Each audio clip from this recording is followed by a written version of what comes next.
मनुष्य पैदा होता है और समय आने पर मर जाता है।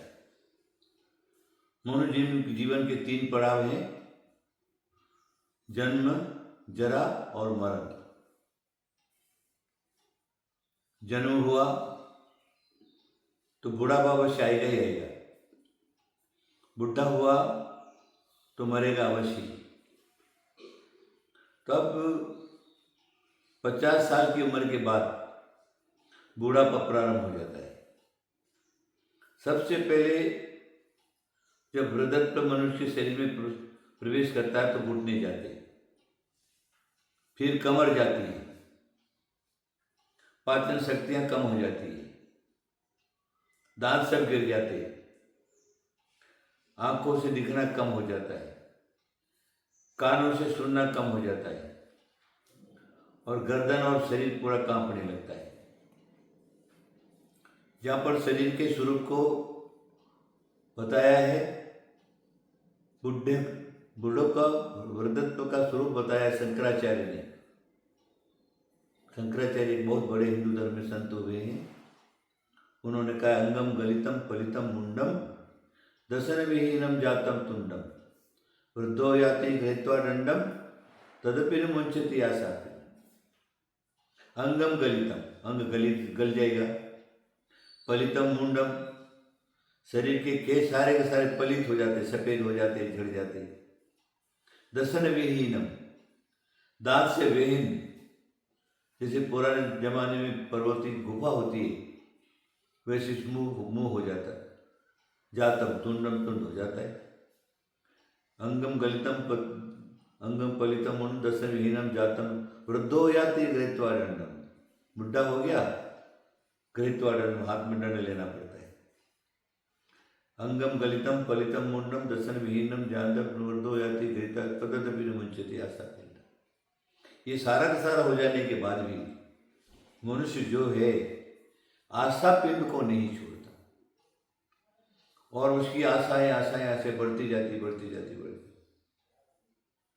पहले सपने देखता है, मेरे बाल बच्चे, बच्चों की शादियां वादियां, इसका सपना देखता है। शादियां हो गई, सब लोग अपने अपने ठिकाने लग गए तो बुढ़ा सोचता है, पोता पोतियों का मुंह देख लो। पोता पोती भी हो गए, मुंह देखना भी हो गया। सोचता है कि पोता पोतियों की एक आधी बहू आ जाए तो बहुत अच्छा है। इस प्रकार आशा जो है बढ़ती जाती। खाने के अंदर उसकी पाचन शक्ति कम हो जाती, लेकिन ये खाऊंगा, वो खाऊंगा, ये चाहिए, वो चाहिए, ज्यादा से ज्यादा आशा रूपी पिंड उसका बढ़ जाता है और उसको छोड़ने के लिए तैयार नहीं होता। जब वृद्ध हो गया, उसका कार्य है घर कार्य से, धंधे पानी सब से निवृत्त होकर शांत से घर में बैठ करके या भगवान के मंदिर में बैठ करके राम का नाम जपे या जिनेंद्र का नाम जपे। बस मात्र उसका यही काम रहता है। वो अगर काम किया उसने तो बुढ़ापा सार्थक हो जाता है, उसका मरण सार्थक हो जाता है। और नहीं तो बुढ़ापा बहुत दुर्गति से जाता है। जीवन में किए हुए पाप बुढ़ापे में उदय में आते हैं, बिस्तर पकड़ लेता है, पड़ा सड़ता रहता है, शरीर में घाव हो जाते, हिलने डुलने नहीं आता, लेटरिन बाथरूम सब बिस्तर में रहते।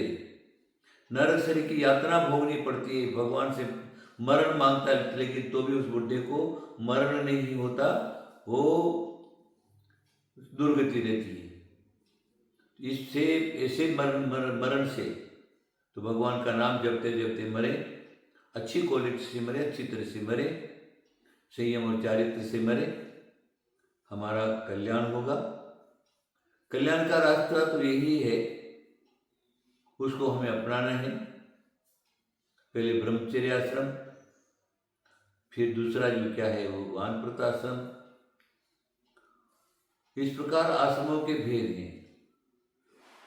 तो लास्ट में संन्यास आश्रम जो है वो उसको अवश्य ध्यान रखना है। संन्यास आश्रम से जो मरा उसकी सदगति हो जाती है, संन्यास आश्रम से रहित मरता है उसकी दुर्गति हो जाती है। आप सब समझ गए होंगे। आपका जीवन सुधरे। मेरा बहुत आशीर्वाद आशीर्वाद आशीर्वाद।